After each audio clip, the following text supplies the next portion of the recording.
la mama. Sasa tunataka kujua kwanza cost ya outfit ya hilo vazi kuanzia kwenye kichwa mpaka kwenye hii kifaa huku chini. Tuanze na kofia. Kofia yenyewe 45,500 na senti 5.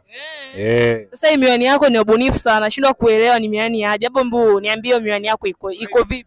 Hii miwani yenyewe si jicho la bundi yenyewe. Unajua mimi nikilalaga nikiamka naotaga, yani ni mambo ya mabundi bundi. Unaona wenyewe yani naona mpaka mbali. Inaona tena. Sasa kuna hiki kifaa hapa chini inaitwa masendeu. Hii ni maraio. Maraio. Shilingi ngapi?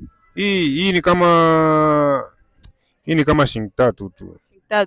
Maana za Kitanzania? Shilingi 3,300, yani ni 3,363, 73. Kamaliza. Imeisha hiyo. Kabisa. Kuisha yenyewe, si unaelewa yenyewe. Mwendo wa ngiri mkia juu baba. Shukrani sana. Sasa leo kule tunaenda kufanya nini kule? Comedy? Ni leo yenyewe. Maana mimi niko sekta zote yani.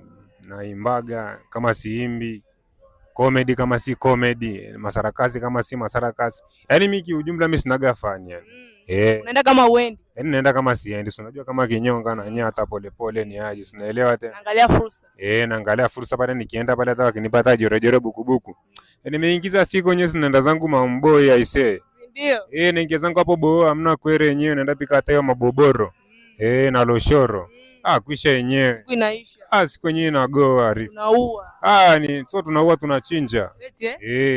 Shukrani sana. Kuisha yenyewe. Ndio. Hebu tuonyeshe jinsi unavyotembea.